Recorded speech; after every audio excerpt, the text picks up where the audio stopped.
bicara provinsi, berarti ikutnya udah nasional nih. Nah kalau sudah bicara nasional, keseluruhan provinsi ini di Indonesia harus ada kepengurusannya, tidak bisa tidak.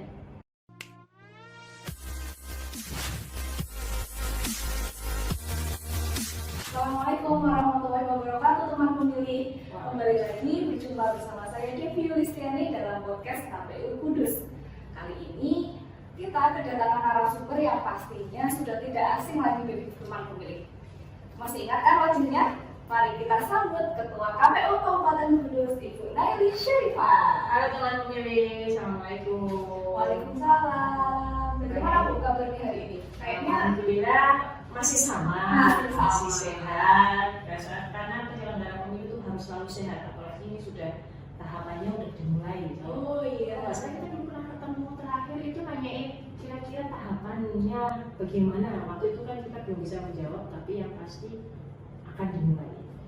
Kemarin kan kita juga udah ada acara launching kan Bu di sini. Ada tepat 14 Juni 2022. Nah, setelah launching ini itu kan pasti orang-orang banyak yang tanya nih Bu, gambaran tahapan 2024 itu kayak apa sih? Apa masih sama dengan 2019 atau ada perbedaan atau bagaimana Bu? Ya, kalau kita bicara sama atau tidak, ya bisa dibilang sama, bisa dibilang tidak juga. Samanya bahwa kalau tahapan pemilu itu dari periode manapun, dari pemilu 2019 mau pemilu 2009, 2014 itu sebenarnya tahapannya sama kalau tahapan penyelenggaraannya ya. Mungkin yang mau bedakan adalah masa-masa masing-masing tahapannya.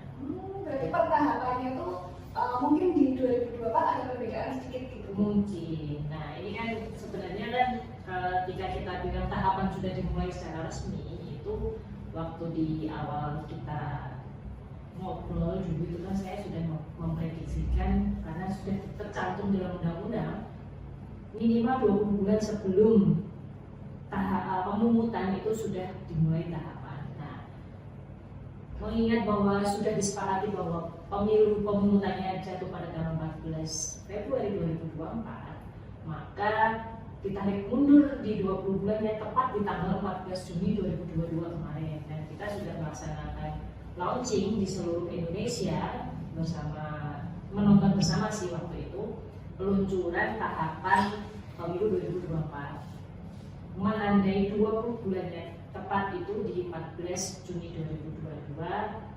bersama-sama Forkopimda, teman-teman partai politik, dan disiarkan di kanal YouTube KPU RI juga. Kita menandai ini beneran nih pemilu sudah dimulai di 20 bulannya tepat. Kita mulai tahapannya, diawali dengan tahapan perencanaan, penyusunan anggaran dan lain-lainnya. Diawalinya di 20 bulan tersebut, dan itu sudah diundangkan secara resmi dalam PKPU 3 tahun 2022.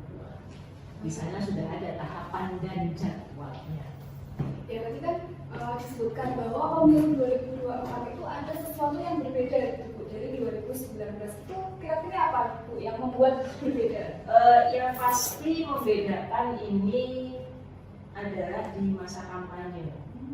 Jika di tahun 2019 masa kampanye peserta pemilu ini panjang, berbulan-bulan lamanya, untuk 2024 ini masa kampanye hanya 75 hari sebelum hari pemungutan. Jadi ketika 75 hari ditambah 3 hari masa tenang, baru kemudian pemungutan suara. Kalau yang sebelumnya itu kan berbulan-bulan sebelum pemungutan, ada masa tenang, baru pemungutan. Nah ini yang membedakan antara DPR ketika RDP maupun dengan pemerintah, mengingat efektivitas dan berbagai macam pertimbangan di sana, akhirnya diputuskan bahwa masa kampanye cukup 75 hari saja. Itu pendeknya waktu kampanye itu jadi tantangan tersendiri nggak sih Bu? Betul sekali. Ketika kita bicara masa kampanye, jadi kalau tahapan keseluruhan itu sebenarnya saling mempengaruhi ya sebenarnya. Ketika kita bilang masa kampanye diperpendek, ini akan mempengaruhi tahapan-tahapan yang lainnya juga. Seperti tahapan distribusi logistik, pengadaan logistik. Jadi kalau kita bicara masa kampanye, ini kan urusannya dengan peserta pemilu. Di dalam peserta pemilu nanti kita bicara ada daftar calon tetapnya, atau misalkan calon presidennya siapa. Di dalam pemilu legislatif juga ada pemilihan DPR. DPR ini ada tingkatannya DPR RI, DPR provinsi, kemudian DPR kabupaten kota. Nah, di dalam sana ada DCT-nya juga masing-masing partai politik, yang mana isinya adalah nama-nama calon dan nomor urutnya. Nah, ini tidak mungkin kami tiba-tiba mencetak surat suara yang isinya kosongan, kemudian nanti ketika sudah ada calonnya baru kita tulis manual, kan tidak mungkin. Nah, munculnya nama-nama tersebut kan ketika sudah ditetapkan sebagai DCT tadi, 75 hari tadi yang mempengaruhi sebelumnya. Padahal kalau kita bicara pemilu serentak, ini kan keseluruhan kabupaten kota, keseluruhan provinsi, dan secara nasional ini surat suara yang akan dicetak ini beragam. Kita bicara Kudus saja lah. Kalau kita bicara Kudus berarti dapil daerah pemilihannya kita itu ada 8.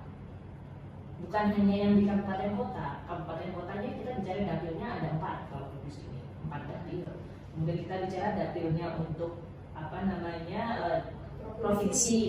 Ini ada 1 dapil otomatis. Kemudian nanti RI-nya juga ini 1 dapil lagi. Kemudian yang pemilu DPD 1 dapil. Kemudian yang presiden ini juga 1 dapil. Meskipun secara nasional kita lihat dapilnya daerah pemilihan itu kan sama. Nah, kita harus mengurusi 8 dapil untuk kabupaten kota Kudus aja. Belum kabupaten kota lain. Otomatis ini perusahaan percetakan harus teliti, harus mencetak berbagai ragam surat suara dengan kesesuaian dapilnya. Ini masa 75 hari ini untuk sebuah pengadaan distribusi, apalagi sampai distribusinya itu cukup mepet banget, meskipun memang memungkinkan. Jadi perencanaan di awal itu memang harus sangat tepat. Kemudian begitu DCT turun, ini harus kita segera koordinasikan dengan para rekanan yang sudah ditunjuk, misalkan yang memenangkan pengadaannya. Kemudian belum lagi nanti kita cermati ada salah tulis atau tidak, ada salah penulisan nama atau bagaimana, baru kita bisa cetak. Kemudian nanti setelah itu dari perusahaan itu mengirimkan ke masing-masing kabupaten kota sesuai dapilnya, baru nanti teman-teman di kabupaten kota KPU-nya mensortir kembali apakah ada yang salah warna, salah nama, salah dapil atau lain-lainnya, baru nanti kita bisa masukkan ke dalam kotak suara untuk didistribusikan ke masing-masing TPS. Nah, ini sangat rumit sebenarnya, panjang dan cukup menantang kalau di kami bilang. Yang berbulan-bulan dulu saja masa kampanyenya distribusi logistiknya mepet banget. Itu kalau kita bicara di Jawa itu masih mudah. Kalau di luar Jawa, ini dengan geografis yang berbeda-beda, harus ada yang menyeberangi sungai, harus ada yang melewati gunung, ada yang mungkin transportasinya belum bisa dilewati dengan kendaraan umum yang normal. Nah, ini kan sangat menantang, terutama untuk teman-teman yang di luar Jawa. Yang di Jawa saja sudah menantang, apalagi di luar Jawa. Nah, ini semoga 2024 nanti, meskipun dengan tantangan yang seperti itu, kami yakin lah, kami optimis lah. Kita siap, Bu, ya. KPU harus selalu siap. Apapun yang terjadi harus selalu siap, karena kami adalah sudah diamanati ya oleh rakyat untuk melaksanakan undang-undang ini. Kami adalah pelaksana undang-undang, jadi pasti siap. Kalau nggak siap jangan jadi KPU. Ya, jadi teman pemilih dan peserta pemilu itu nggak perlu khawatir. Nggak perlu khawatir. Kami pasti siap. Apapun konsekuensinya, karena kami sudah diamanati oleh rakyat, ibaratnya seperti itu. Terkait tahapan Ibu, tahapan apa sih Bu yang krusial banget nih di tahun 2022? Oke, kalau 2022 ini kita bicara sudah memulai tahapan, ya betul sekali, sudah ada tahapan di tahun 2022 selain perencanaan dan penyusunan yang lain-lainnya itu tadi. Jadi kalau menandai awal sebuah pemilu ini kan kita bicara ada pesertanya. Nah, di tahun 2022 ini tahapan yang paling awal berkaitan dengan peserta pemilu adalah pendaftaran peserta pemilunya. Nah, ini harus dimulai di 16 bulan sebelum pemungutan. Nah, kurang lebihnya nanti di bulan Desember kita sudah selesai memverifikasi dan kemudian menetapkan calon peserta pemilu mana sih nanti yang bisa berlaga di 2024. Calon peserta pemilu ini belum sampai kita bicara dengan DCT ya. Jadi peserta pemilu di sini adalah partai politiknya yang akan bisa berlaga di 2024 nanti. Nah itu kan berarti terkait dengan partai politik lagi nih Bu. Sudah mulai tahapan, terus kita juga sebagai peserta pemilu partai politik harus mempersiapkan apa saja nih Bu yang harus dipersiapkan sedini mungkin biar mereka tuh nanti kalau misalkan pas dari pendaftaran tiba, mereka jadi udah tahu udah tenang nih karena udah dipersiapkan jauh-jauh hari. Iya betul.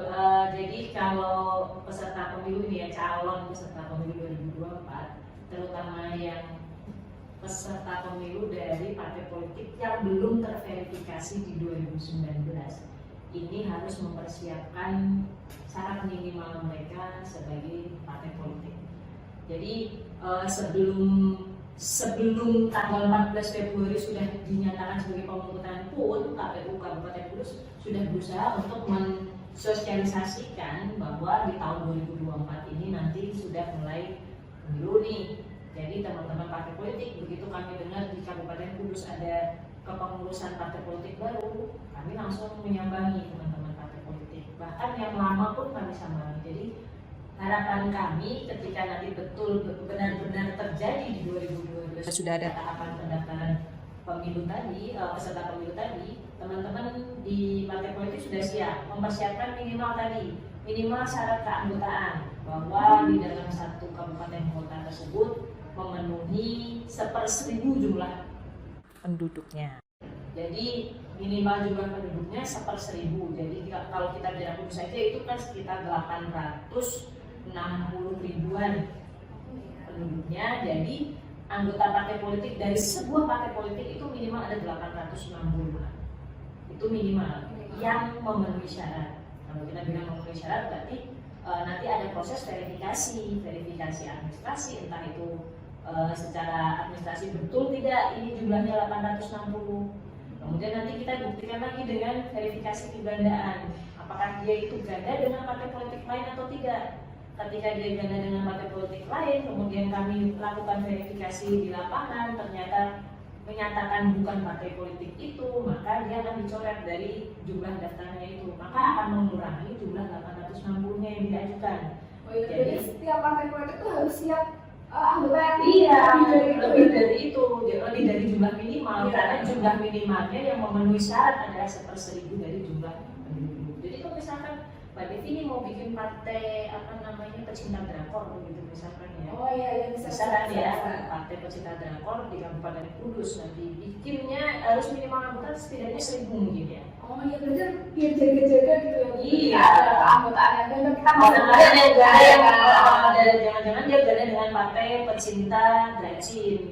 Oh iya, Dracina, ya kan. Nah, jadi dualisme ini kan nggak bisa. Jadi harus milih mau milih drakor atau mau Dracin. Nah gini Bu, kalau misalkan nih partai saya nih yang tadi drama Korea itu, Iya. dia keanggotaannya ganda. Nah penyelesaiannya tuh gimana Bu? KPU ikut atau diselesaikan secara kedua parpol itu atau gimana? Oh tidak, jadi itu kalau ada data anggota partai politik yang ganda ketika diserahkan sudah ke KPU, yaitu urusan KPU untuk memverifikasi, bukan partai politiknya.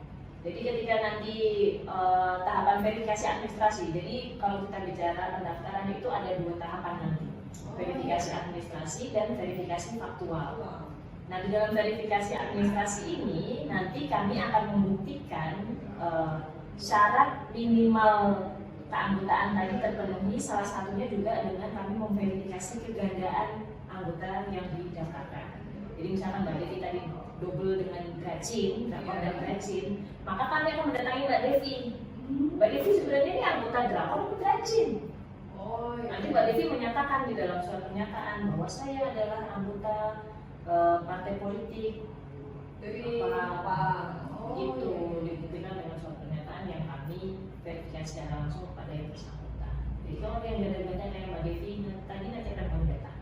Oh ya, selain keanggotaan itu apalagi nih yang harus dipersiapkan? Nah, setelah itu kita bicara dengan kepengurusan di masing-masing tingkatan, bahwa sebuah partai politik ini nanti dinyatakan memenuhi syarat kalau di kabupaten kotanya minimal jumlah kepengurusannya di tingkat kecamatan sejumlah 50% dari kecamatannya. Jadi misalkan di Kudus nih, kita kan ada 9 kecamatan.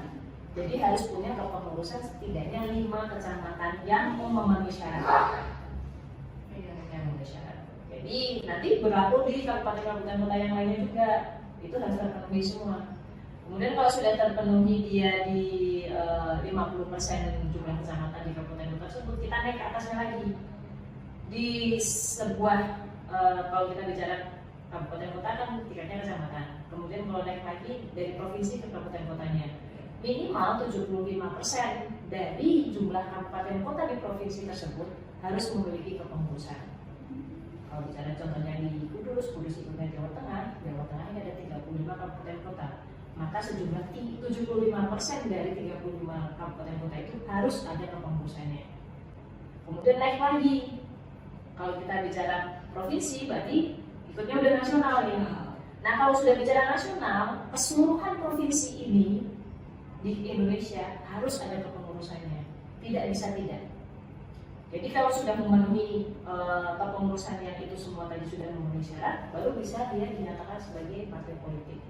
Belum lagi itu nanti syarat kepengurusan adalah bahwa memperhatikan 30% keterwakilan perempuan di dalam kepengurusannya. Jadi nggak bisa nih tiba-tiba partai Drakor ini isinya cowok semua, cewek semua. Kalau cewek semua nggak apa-apa. Semua nggak apa-apa. Iya, nggak apa-apa malah. Oh iya. Itu mungkin kalau mau mendirikan Drakor khusus wanita gitu mungkin nggak apa-apa.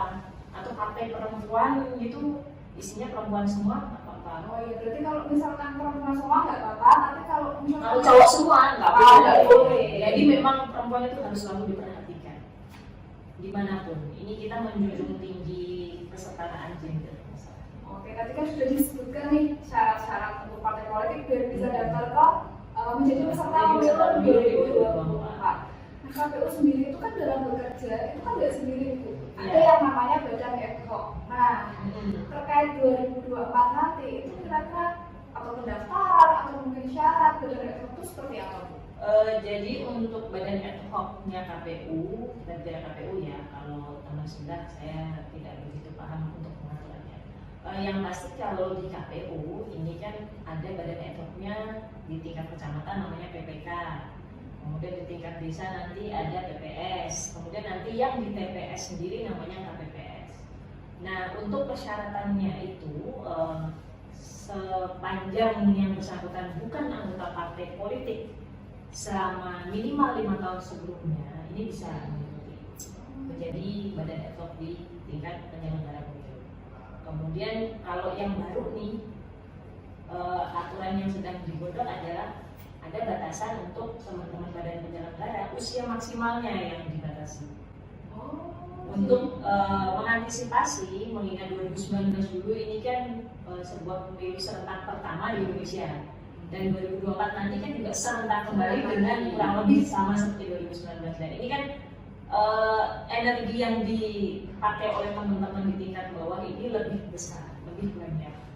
Kurang lebih beban kerjanya sama seperti yang 2019. Jadi untuk mengantisipasi jatuhnya korban seperti 2019, maka membatasi usia maksimalnya adalah di 50 tahun. Jadi harapan kami selain nanti akan muncul generasi-generasi baru yang meneruskan tugas-tugas kami sebagai penyelenggara pemilu, ada regenerasi. Ini kan untuk mengantisipasi jatuhnya korban yang seperti tadi. Kurang lebih kalau usianya 50 ke bawah ini masih kita kategorikan usia sehat karena masih paruh baya ya. Oh ya, ini kan tadi berbicara mengenai masalah ya pendaftaran badan ad hoc itu ada nggak sih Bu periodisasi badan ad hoc ketika misalnya saya nih tahun kemarin 2019 itu jadi PPK, terus tahun ini mau maju lagi itu bisa nggak sih? Kalau baru 1 kali di PPK boleh untuk mendaftar kembali di tingkatan yang sama. Akan tetapi kita belum tahu ya nanti 2024 apakah ketentuannya masih sama atau tidak. Yang jelas di 2019 kemarin ada batasan periode 2 kali menjabat di tingkat yang sama. Akan tetapi ketika kita kumpulkan bersama dengan teman-teman kabupaten kota yang lain se-Indonesia, kita kesulitan ketika dibatasi harus 2 periode. Mengingat nggak banyak orang lah yang ingin jadi penyelenggara pemilu, nggak banyak orang yang ibaratnya menjadi penyelenggara pemilu kan seperti mengabdi ya, sebuah pengabdian kepada negara ya. Nggak banyak orang yang berminat untuk menjadi badan ad hoc di tingkat penyelenggara pemilu. Nah, ini kalau dibatasi 2 itu, kami kesulitan mencari orang-orang yang berpengalaman di penyelenggaraan pemilu. Entah nanti 2024 batasan 2 periode itu dihapus atau tidak, atau mungkin lebih difleksibelkan. Nah, ini kita belum bisa menjawab karena itu kan nanti akan turun sendiri di dalam pengaturan program dan kegiatan di badan ad hoc semua. Jadi kita masih menunggu peraturan yang dulu ya Bu. Untuk pendaftaran juga demikian. Iya, betul. Jadi kita belum bisa menjawab dengan pasti tanggal kapan sih nanti ada badan ad hoc dibentuk, atau mungkin mulai kapan sih badan ad hoc nanti harus mulai bekerja. Itu kita belum bisa menjawab karena memang itu belum termasuk dalam tahapan dan jadwal di pemilu 2024. Karena kalau itu kan ikutnya program dan kegiatan ya, bukan tahapan dan jadwal. Ya, jadi teman pemilu tuh harus sabar dulu nih. Tunggu aja lah, pasti ada. Nah, nanti itu pasti ada, pengumumannya bakal kita share di seluruh media sosial kita. Betul. Makanya jangan lupa follow akun media sosial KPU Kabupaten Kudus. Iya, betul. Nah, 2024 itu sudah semakin dekat. Kita juga udah siap banget Bu. Kita KPU udah siap lah 24 jam melayani teman pemilih semua. Ya, integritas 24 jam. Iya, tagline kita adalah integritas 24 jam. Terobosan baru apa sih Bu yang dikeluarkan oleh KPU untuk memudahkan teman pemilih? Banyak hal ya sebenarnya kalau kita bicara terobosan. Jadi di 2024 kita hampir keseluruhan tahapan kita sudah menggunakan sistem aplikasi atau sistem apa ya istilahnya yang sudah integrate dari satu kabupaten kota ke kabupaten kota lain, dan itu secara nasional. Contohnya kalau kita bicara soal daftar pemilih nih, kita ada Sigali. Kemudian nanti untuk urusan pencalonan kita pakai Silon, aplikasi pencalonan. Kemudian nanti kalau kita bicara soal distribusi logistik, nanti ada Silok, aplikasi logistik, terkait logistik. Kemudian nanti ketika bicara terkait dengan teman-teman partai politik, ada Sipol, aplikasi partai politik yang tahapan awalnya nanti ketika pendaftaran mereka menginputnya lewat Sipol. Kemudian nggak perlu lagi nih repot-repot harus bawa berkas fisiknya kemana-mana gitu kayak periode-periode yang lama. Jadi nanti tinggal diinput ke Sipol, nanti KPU tinggal mengakses lewat aplikasi tersebut, tinggal mengunduh aja, kita verifikasinya ya paperless, hampir paperless lah. Oh iya, berarti sudah semuanya tuh sudah digital ya? Sudah digital, kita ke arah sana. Kemudian nanti ketika rekapitulasi sendiri pun ini sudah ada alat bantunya Sirekap. Jadi nanti untuk meminimalisir kesalahan gitu, dan juga lebih mempercepat keterbukaan informasi masyarakat. Itu kan pengen tahu sih sebenarnya hasil di masing-masing TPS itu sebenarnya berapa. Pengen tahu, pengen cepat tahu. Iya, pengen cepat tahu. Apalagi teman-teman peserta pemilu nih, udah nggak perlu lagi pakai kalkulator hitung-hitung ini kira-kira nanti saya jadi apa enggak. Nah, nantinya itu Sirekap itu lebih memudahkan akses siapapun, baik itu peserta pemilu, pesertanya, penyelenggaranya, pengawasannya, itu lebih mudah bisa diakses lewat sana. Itu terobosan-terobosan yang dari KPU sendiri ketika kita bicara tahapan-tahapannya. Selain tahapan-tahapan tersebut sendiri pun untuk mengawali proses-proses menuju ke sana itu pun sudah diawali dengan ada ini. Kalau kita bicara soal DPT contohnya ya, DPT ini kan tahapannya masih nanti ketika kita menerima DP4, daftar pemilih potensial kan. Padahal kalau kita bicara DP4, kalau kita harus menunggunya 5 tahun sekali, ini kan terlalu lama. Nanti teman-teman yang di tingkat ketika melaksanakan coklit ini kan apa ya kalau bahasa Indonesia-nya keteteran untuk mencocokkan dan meneliti bener orang ini meninggal, bener orang ini baru atau gimana. Nah, sebelum tahapan penyerahan DP4 itu sendiri sudah ada tahapan daftar pemilih berkelanjutan. Nah, daftar pemilih berkelanjutan ini juga tujuannya adalah memudahkan kami penyelenggara pemilu untuk mengidentifikasi calon pemilih ataupun pemilih yang sudah terdaftar di DPT yang sudah tidak memenuhi syarat. Jadi misalkan nanti Mbak Devi KTP-nya Batam ya, ya nanti ternyata di tahun ini menikah dapatnya orang Kudus, otomatis KTP-nya kan tidak Kudus. Ya, nah itu kalau KTP-nya tidak Kudus ini nanti itu kan kalau dari DP4-nya belum ada, kita kan nggak tahu sebenarnya Mbak Devi punya hak pilih di Kudus. Nah ini untuk tahapan awalnya itu sebenarnya masyarakat bisa melaporkan diri ke KPU setempat untuk dimasukkan ke daftar pemilih tahun 2024. Iya, sebentar. Ini kan saya bisa melaporkan Ibu ketika saya ada perbaikan data. Tapi itu kadang saya males Bu, ada solusinya nggak sih? Ada, nggak harus ke kantor KPU Pak. Oh, jadi ada. Sekarang kita mengeluarkan aplikasi ini dari KPU ada mengeluarkan aplikasi namanya Lindungi Hakmu, di Play Store ada, tinggal dicari itu Lindungi Hakmu. Nah di sana download tuh udah ada. Di sana ada menunya mau mengubah data atau sudah tidak lagi menjadi pemilih atau menjadi pemilih baru. Itu ada menunya di sana. Bahkan di sana pun teman-teman semua di masyarakat semua siapapun juga boleh melihat apakah di kabupaten kota tersebut jumlah DPT-nya berapa. Wah, selengkap itu ya Bu informasi. Iya. Kemudian kalau mau lebih rigid lagi nih, Mbak Devi Batamnya mana? Di Kecamatan Turis. Nah, nanti dipencet dulu rekam kecamatan, nanti muncul di kecamatan tersebut ada DPT-nya ada berapa calon pemilihnya. Wah, jadi udah transparan banget ya Bu. Betul, bahkan itu sampai ke tingkat desa. Ya.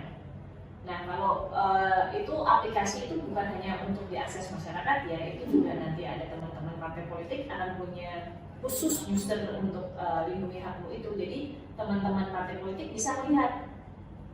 Misalkan dia mau mengidentifikasi sebuah TPS di desa tersebut ada berapa jumlah pemilihnya, itu juga bisa sambil melihat namanya, by name-nya bisa.